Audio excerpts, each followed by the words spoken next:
फसलों की पैदावार दो बातों के ऊपर निर्भर करती है। पहला तो हमारा इसके अंदर रहता है कि जो मौसम है वो किस तरह से है, वो फसल के अनुकूल है भी या नहीं है। दूसरा हमारे द्वारा दी गई जो भी कल्चर प्रैक्टिस रहती है।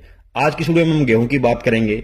गेहूं के अंदर अभी जो है वो गोब अवस्था लगभग हर एक एरिया के अंदर जो है वो स्टार्ट हो चुकी है। गोब अवस्था के अंदर जो मौसम है, जो तापमान है, वो गेहूं का रात का जो 10 से लेके 12 डिग्री के आसपास रहना चाहिए। आप 15 डिग्री तक भी जा सकते हो। दिन का जो तापमान है वो आपका करीबन 20 से लेके 22 डिग्री के आसपास रहना चाहिए। तब जाकर के हमारी जो पैदावार है वो काफी अच्छी होती है। अभी आप फिलहाल देख रहे हो आज 10 फरवरी 2025 है, तो आज का जो टेम्परेचर है वो मेरे एरिया का वो करीबन 26 से 27 डिग्री के आसपास जो है वो दिन का चला जा रहा है। अगर टेम्परेचर 25 डिग्री से ऊपर हो जाता है या फिर 23 डिग्री से ऊपर हो जाता है, वहां पर गेहूं के ऊपर जो सबसे बड़ा दुष्प्रभाव है वो पड़ता है कि जो गेहूं का बूर या फिर जो फूल अवस्था होती है जिसे आप परागकण बोल देते हो, उसके ऊपर सबसे ज्यादा जो साइड इफेक्ट है वो पड़ता है। साइड इफेक्ट क्या पड़ता है कि हाई टेम्परेचर के कारण वो जो कोमल पार्ट है वो अपनी जो नपुंसकता है उसकी ओर चला जाता है, या फिर जो परागकण है वो हल्का हल्का कमजोर होना स्टार्ट हो जाता है। अगर परागकण जो है वो कमजोर हो जाएगा, फिर वहां पर आपका जो दाना या जो स्टार्च, जो भी आप दाने के अंदर दूध जैसा पार्ट बोलते हो, वो कम मात्रा में बनेगा। अगर टेम्परेचर 30 डिग्री के आसपास चला जाता है तो हमारा जो दाना है वो सिकुड़ जाता है। जब भी आप गेहूं की हार्वेस्टिंग करोगे आप उसमें देखते हो कि दाने काफी सारे जो है वो पिचके हुए मिलते हैं। अगर प्रॉपर साइज नहीं बनेगा तो दाना पिचका हुआ मिलेगा, फिर आपको पता है कि जो पैदावार है वो ऑटोमेटिक कम हो जाती है। तो आपको मैं आज की इस वीडियो में कुछ एक जो तरीके वो बताता हूं ताकि आप अपनी गेहूं को जो हीट स्ट्रेस है यानी तापमान का जो बुरा प्रभाव है उससे आप किस तरह से बचा सकते हो। पहला जो तरीका है वो हमारा रहता है यहाँ पे जैविक तरीका। जैविक तरीके के अंदर आप जीवामृत का अगर आप स्प्रे के अंदर प्रयोग करते हो तो आपकी गेहूं को ज्यादा तापमान या हीट स्ट्रेस से आप भली भांति बचा सकते हो। उसके बाद में रहता है कुछ एक फर्टिलाइजर का स्प्रे है, जिसके अंदर पहला जो हमारा स्प्रे आता है वो आता है पोटास या सल्फर, दोनों का अगर कॉम्बिनेशन मिलता है तो अच्छी बात है, वरना पोटास या सल्फर को आप अलग अलग मात्रा के अंदर भी प्रयोग कर सकते हो।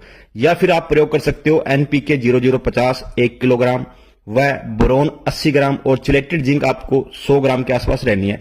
तीनों का जो कॉम्बिनेशन है वो मिलाकर के अगर आप गोब अवस्था के अंदर करते हो तो वहां पर आपके फूल या बूर के ऊपर जो साइड इफेक्ट है वो तापमान का नहीं पड़ेगा। कुछ एक और भी जो तरीके हैं वो रहते हैं जो कि थोड़े से सस्ते रहते हैं। उसके अंदर हमारा कम खर्च में जो आता है वो आता है पोटेशियम नाइट्रेट।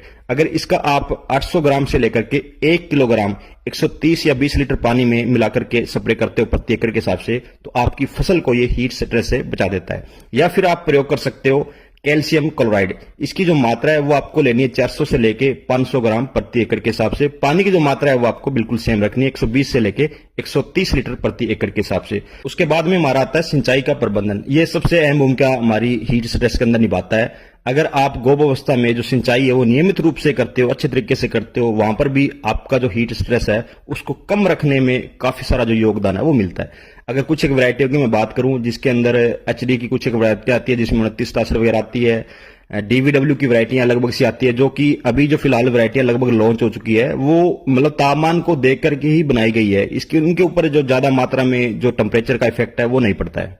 उम्मीद करता हूं किसान साथियों जानकारी आपको अच्छी लगी होगी। अगर जानकारी अच्छी लगी है तो अपने वीडियो को लाइक और चैनल को सब्सक्राइब जरूर कर ले। धन्यवाद किसान साथियों। फसलों की पैदावार दो बातों के ऊपर निर्भर करती है। पहला तो हमारा इसके अंदर रहता है कि जो मौसम है वो किस तरह से है, वो फसल के अनुकूल है भी या नहीं है। दूसरा हमारे द्वारा दी गई जो भी कल्चर प्रैक्टिस रहती है। आज की वीडियो में हम गेहूं की बात करेंगे। गेहूं के अंदर अभी जो है वो गोब अवस्था लगभग हर एक एरिया के अंदर जो है वो स्टार्ट हो चुकी है। गोब अवस्था के अंदर जो मौसम है, जो तापमान है, वो गेहूं का रात का जो 10 से लेके 12 डिग्री के आसपास रहना चाहिए। आप 15 डिग्री तक भी जा सकते हो। दिन का जो तापमान है वो आपका करीबन 20 से लेके 22 डिग्री के आसपास रहना चाहिए। तब जाकर के हमारी जो पैदावार है वो काफी अच्छी होती है। अभी आप फिलहाल देख रहे हो आज 10 फरवरी 2025 है, तो आज का जो टेम्परेचर है वो मेरे एरिया का वो करीबन 26 से 27 डिग्री के आसपास जो है वो दिन का चला जा रहा है। अगर टेम्परेचर 25 डिग्री से ऊपर हो जाता है या फिर 23 डिग्री से ऊपर हो जाता है, वहां पर गेहूं के ऊपर जो सबसे बड़ा दुष्प्रभाव है वो पड़ता है कि जो गेहूं का बूर या फिर जो फूल अवस्था होती है जिसे आप परागकण बोल देते हो, उसके ऊपर सबसे ज्यादा जो साइड इफेक्ट है वो पड़ता है। साइड इफेक्ट क्या पड़ता है कि हाई टेम्परेचर के कारण वो जो कोमल पार्ट है वो अपनी जो नपुंसकता है उसकी ओर चला जाता है, या फिर जो परागकण है वो हल्का हल्का कमजोर होना स्टार्ट हो जाता है। अगर परागकण जो है वो कमजोर हो जाएगा, फिर वहां पर आपका जो दाना या जो स्टार्च, जो भी आप दाने के अंदर दूध जैसा पार्ट बोलते हो, वो कम मात्रा में बनेगा। अगर टेम्परेचर 30 डिग्री के आसपास चला जाता है तो हमारा जो दाना है वो सिकुड़ जाता है। जब भी आप गेहूं की हार्वेस्टिंग करोगे आप उसमें देखते हो कि दाने काफी सारे जो है वो पिचके हुए मिलते हैं। अगर प्रॉपर साइज नहीं बनेगा तो दाना पिचका हुआ मिलेगा, फिर आपको पता है कि जो पैदावार है वो ऑटोमेटिक कम हो जाती है। तो आपको मैं आज की इस वीडियो में कुछ एक जो तरीके वो बताता हूं ताकि आप अपनी गेहूं को जो हीट स्ट्रेस है यानी तापमान का जो बुरा प्रभाव है उससे आप किस तरह से बचा सकते हो। पहला जो तरीका है वो हमारा रहता है यहाँ पे जैविक तरीका। जैविक तरीके के अंदर आप जीवामृत का अगर आप स्प्रे के अंदर प्रयोग करते हो तो आपकी गेहूं को ज्यादा तापमान या हीट स्ट्रेस से आप भली भांति बचा सकते हो। उसके बाद में रहता है कुछ एक फर्टिलाइजर का स्प्रे है, जिसके अंदर पहला जो हमारा स्प्रे आता है वो आता है पोटास या सल्फर, दोनों का अगर कॉम्बिनेशन मिलता है तो अच्छी बात है, वरना पोटास या सल्फर को आप अलग अलग मात्रा के अंदर भी प्रयोग कर सकते हो। या फिर आप प्रयोग कर सकते हो NPK 0050 1 किलोग्राम, व बोरोन 80 ग्राम और चिलेटेड जिंक आपको 100 ग्राम के आसपास रहनी है।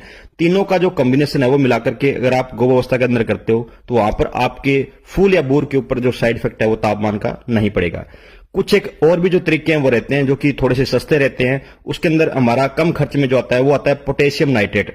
अगर इसका आप 800 ग्राम से लेकर के 1 किलोग्राम 130 या 20 लीटर पानी में मिलाकर के स्प्रे करते हो प्रति एकड़ के हिसाब से तो आपकी फसल को ये हीट स्ट्रेस से बचा देता है। या फिर आप प्रयोग कर सकते हो कैल्शियम क्लोराइड। इसकी जो मात्रा है वो आपको लेनी है 400 से लेके 500 ग्राम प्रति एकड़ के हिसाब से। पानी की जो मात्रा है वो आपको बिल्कुल सेम रखनी है 120 से लेके 130 लीटर प्रति एकड़ के हिसाब से। उसके बाद में हमारा आता है सिंचाई का प्रबंधन। ये सबसे अहम भूमिका हमारी हीट स्ट्रेस के अंदर निभाता है। अगर आप गर्भावस्था में जो सिंचाई है वो नियमित रूप से करते हो, अच्छे तरीके से करते हो, वहां पर भी आपका जो हीट स्ट्रेस है उसको कम रखने में काफी सारा जो योगदान है वो मिलता है। अगर कुछ एक वैरायटियों की मैं बात करूं जिसके अंदर HD की कुछ एक वैरायटी आती है जिसमें 29 तासर वगैरह आती है, DVW की वैरायटियां लगभग सी आती है जो कि अभी जो फिलहाल वैरायटियां लगभग लॉन्च हो चुकी है वो मतलब तापमान को देख करके ही बनाई गई है। इसके उनके ऊपर जो ज्यादा मात्रा में जो टेम्परेचर का इफेक्ट है वो नहीं पड़ता है। उम्मीद करता हूं किसान साथियों जानकारी आपको अच्छी लगी होगी। अगर जानकारी अच्छी लगी है तो अपने वीडियो को लाइक और चैनल को सब्सक्राइब जरूर कर ले। धन्यवाद किसान साथियों।